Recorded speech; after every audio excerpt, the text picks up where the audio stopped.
Good morning everybody.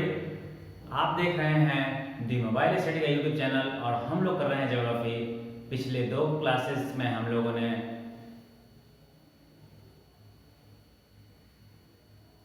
अक्षांश और देशांतर रेखा को समझा है, मतलब लैटिट्यूड और लॉन्गिट्यूड को समझा है।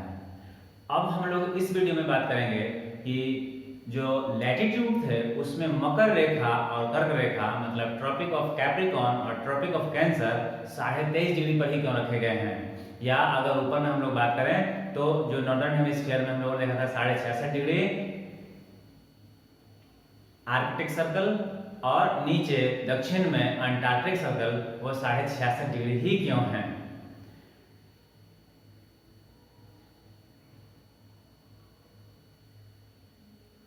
और जब 23.5 डिग्री लिया गया है तो उसका क्या इफेक्ट हमारी लाइफ पर पड़ता है या हमारे आसपास की स्थितियों पर क्या प्रभाव पड़ता है, तो इस चीज को हम लोग अभी इस वीडियो में समझेंगे।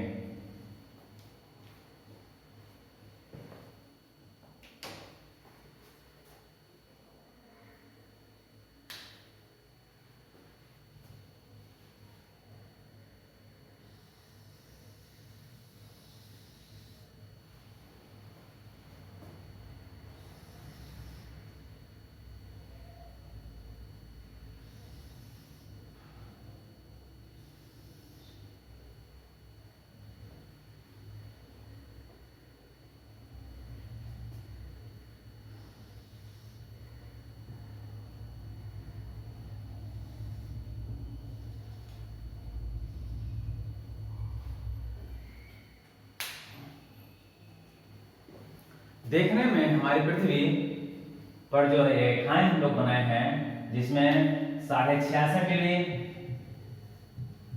साउथ, 23.5 डिग्री साउथ मतलब मकर रेखा, 0 डिग्री और 23.5 डिग्री नॉर्थ और 66.5 डिग्री नॉर्थ, ये हमारा नॉर्थ पोल और ये हमारा साउथ पोल।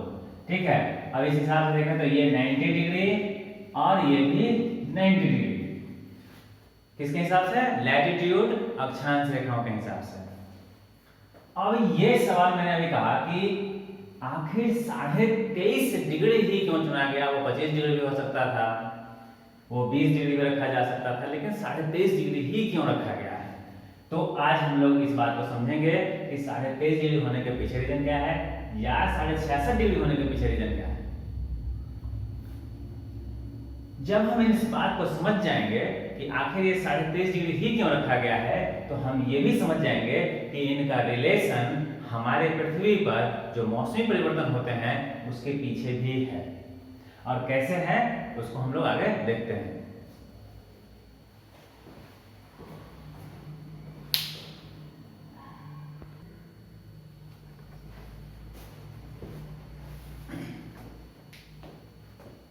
इस डायग्राम में हम लोग स्पष्ट रूप से देख सकते हैं कि हमारी पृथ्वी ये जो मौसम कर रही है इसमें जो मूवमेंट है वो सूरज के आसपास है। हमारी पृथ्वी में मूवमेंट का एक तल है, एक प्लेट है, एक प्लेन है और वो तल के साथ हमारी पृथ्वी जिस एक्सिस पर रोटेट करती है उसमें एक एंगल का झुकाव है और वह एंगल है 23.5 डिग्री। इस एंगल की वजह से ही हमारी पृथ्वी पर अलग अलग समय में अलग अलग क्षेत्रों में मौसमी परिवर्तन होते रहते हैं। अब जैसे अगर हम एक कंडीशन की बात करें कि अगर सूरज की सीधी किरण जिस स्थान पर पड़ेगी उस जगह पे गर्मी होगी, बनिस्बत की तिरछी किरण। जैसे अगर हम यहाँ पर देखें, अगर ये एक सरफेस है, इस सरफेस पर अगर इसी एरिया में इतनी किरण अगर पड़ती है तो यहाँ पर जो गर्मी होगी वो इतनी ही किरण के लिए या इतने ही क्षेत्र के लिए जो तिरछी किरण पड़ेगी उसमें दोनों में अंतर आ जाएगा। जब तिरछी किरण पड़ेगी तो उसका एरिया ज्यादा होगा, या कहें कि इसका जो एरिया है ये इसके एरिया की तुलना में कम होगा।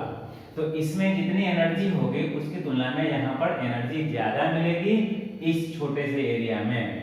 तो इस कंडीशन में अगर हम इसको ए कहें और इसको बी, तो बी जिस कंडीशन में आएगी वहां पर गर्मी ज्यादा होगी, और ए अगर इस कंडीशन में किसी क्षेत्र पर आएगी तो वहां पर गर्मी कम होगी।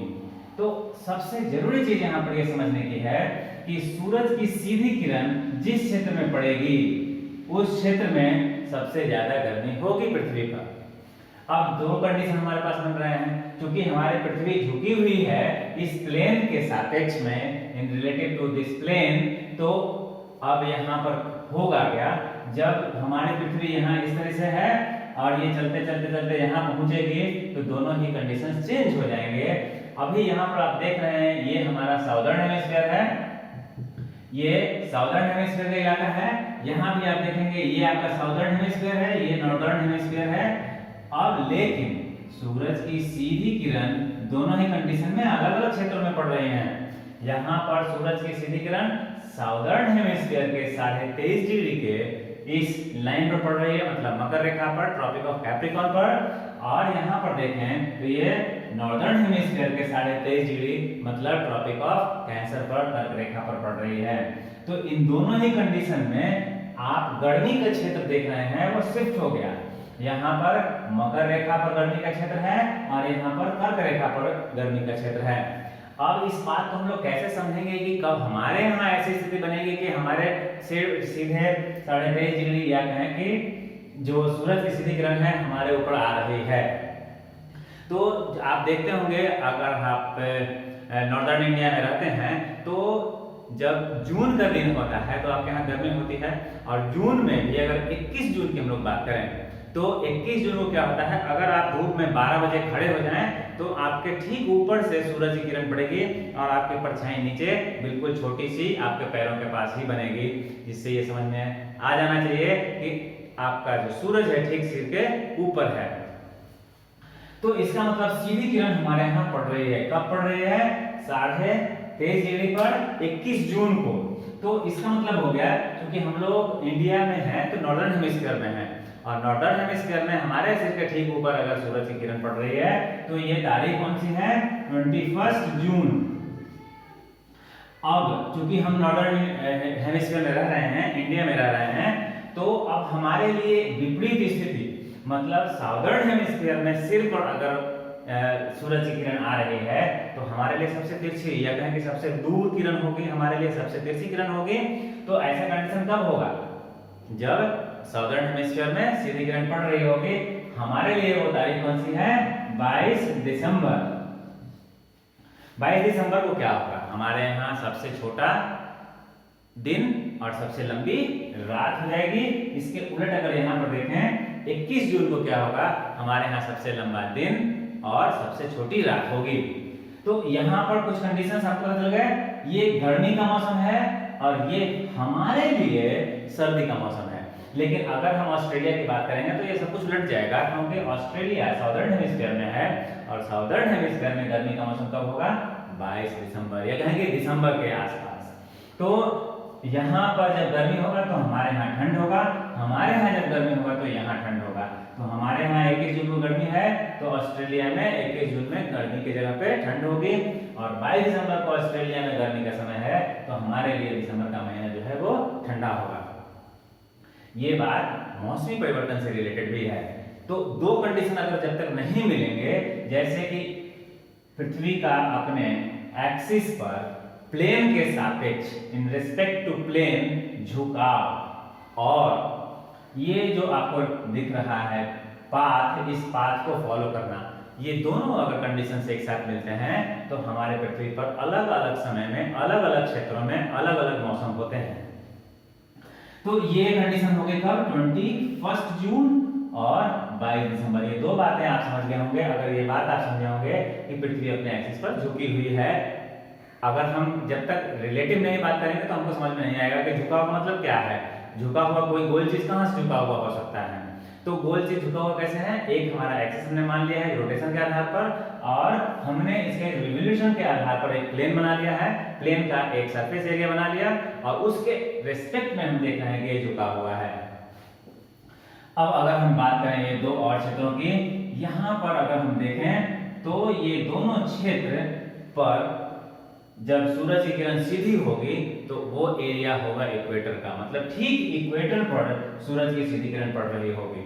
जब इक्वेटर पर सीधी किरण पड़ रही होगी तो क्या होगा, दिन और रात दोनों ही गोलार्धों में, दोनों ही हेमिस्फीयर्स में क्या होगा, इक्वल हो जाएंगे। और ऐसा कब होगा, अब यहां से देखें जून से आगे बढ़ रहे हैं किधर की तरफ, दिसंबर की तरफ, तो कौन सा महीना में आएगा बीच में, सितंबर। अब सितंबर अगर हम बात कर रहे हैं तो सितंबर का तो महीना हो गया, लेकिन तारीख कौन सी, तो यहाँ पर ये 23 सितंबर, ठीक है। अब यहाँ से चले दिसंबर से अगर चले जून की तरफ, तो दिसंबर के बाद और जून के महीने के बीच में कौन सा आएगा, मार्च। तो मार्च की जब हम बात कर रहे हैं तो मार्च में कौन सी तारीख होगी, मार्च की तारीख होगी 21 मार्च। अब यहाँ पे थोड़ा कंफ्यूजिंग है कि आखिर तारीख को कैसे याद रखा जाए। तो दिसंबर जो वर्ड है, तो आप इसको दिमाग में बैठा लें, दिसंबर में कई सारे अल्फाबेट्स हैं, मोर देन मार्च। तो मार्च में हमारा 5 ही अल्फाबेट है, ये छोटा नाम है, छोटा नंबर भी होगा। यहाँ पर ये बड़ा नाम है तो इसका नंबर भी बड़ा होगा, ठीक है। ये याद करने का कंसेप्ट है, अगर आप इस बात को समझ जाएंगे तो आपको याद करने में कंफ्यूजन नहीं होगा, ठीक है।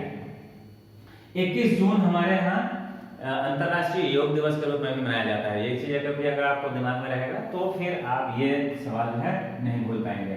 और 22 दिसंबर को हम लोग बड़ा दिन के आसपास का दिन देख रहे हैं, 25 दिसंबर को आपका बड़ा दिन होता है, ठीक है। तो बड़ा दिन से 3 दिन पहले, ठीक है, ये 22 दिसंबर मनाया जाता है।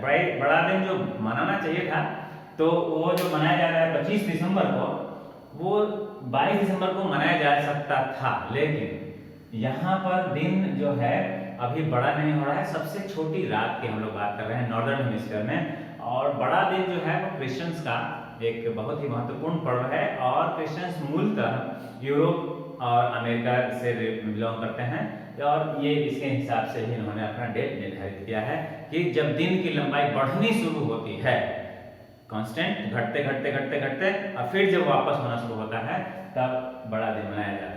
तो हमको ये याद करने में आसानी हो जाएगी कि 22 दिसंबर जो है वो हमारे लिए एक इंपॉर्टेंट तारीख हो गई क्वेश्चंस के हिसाब से भी। जब यहाँ पर डे और नाइट जो है इक्वल हो गए, ठीक है, डे और नाइट जो है वो इक्वल हो गए, तो इस कंडीशन में, इस कंडीशन को हम लोग हिंदी में विषु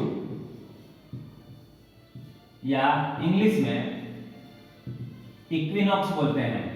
देखिएगा कई सवाल ऐसे होंगे जो हिंदी में भी इक्विनॉक्स लिख देंगे, ठीक है। इक्विनॉक्स का मतलब क्या होता है, दिन और रात का बराबर हो जाना। दिन और रात बराबर कब कब हो रहे हैं, मार्च 21 को और 23 सितंबर को। तो ये 2 तारीख भी आपके लिए इंपॉर्टेंट हो गई। तो जो कंडीशंस हैं कि पृथ्वी जो है वो रिवॉल्यूशन में है, वो सूर्य के चारों तरफ घूम रही है, एक, और दूसरा ये अपने एक्सिस पर झुकी हुई है 23.5 डिग्री से। ये दोनों मिलकर के आपके यहाँ मौसमी परिवर्तन करते हैं। और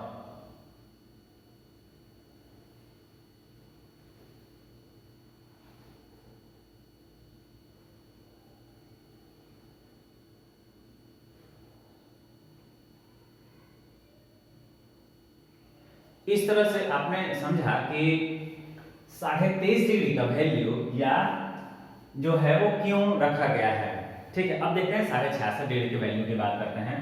तो 66.5 डिग्री की वैल्यू यहाँ पर है, ये आपकी 66.5 डिग्री की वैल्यू है यहाँ, और इसमें अगर देखें तो ये यहाँ, ठीक है। यहाँ सीधी की तो हम बात कर लिए, लेकिन अगर हम यहाँ तक की बात करें तो अगर सूरज से सीधी किरण यहाँ जो पहुंच रही है वो एक्चुअल में इस एरिया में नहीं पहुंच पाती है, ठीक है।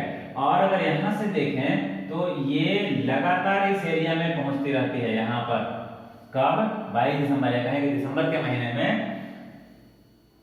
दक्षिणी गोलार्ध में जो पोल है वो लगातार सूरज की किरण प्राप्त कर रहा है, जबकि नॉर्थ पोल जो है वो बिल्कुल ही सूरज की किरण प्राप्त नहीं कर रहा है।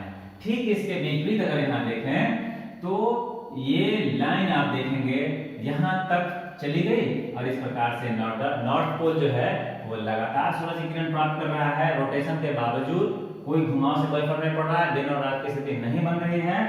और यहाँ पर भी अगर देखें तो यहाँ भी साउदर्न हेमिस्फीयर में साउथ पोल पर दिन और रात की स्थिति नहीं बन रही है, ये लगातार रात की स्थिति है और ये लगातार दिन की स्थिति है। ठीक यहाँ पर देखें तो ये लगातार रात की स्थिति है और यहाँ पर लगातार दिन की स्थिति है। तो इस तरीके से 6 महीने के दिन और 6 महीने की रात की हम लोग बात करते हैं पोल्स के ऊपर। और ये एरिया जो हम लोग यहाँ से यहाँ तक कवर किए हैं ये 66.5 डिग्री के वैल्यू पर ही होता है। तो 66.5 डिग्री की वैल्यू तक सूरज की किरण पहुंच पाती है एक समय में और एक समय में नहीं पहुंच पाती है। दोनों ही कंडीशंस के आधार पर यहाँ पर ये सर्कल बनाया गया है, आर्कटिक सर्कल और अंटार्कटिक सर्कल। तो ये कंडीशन 23.5 डिग्री से ही जुड़ा हुआ है। ठीक है, इसमें कोई समस्या हो आप कमेंट में जरूर बताएं।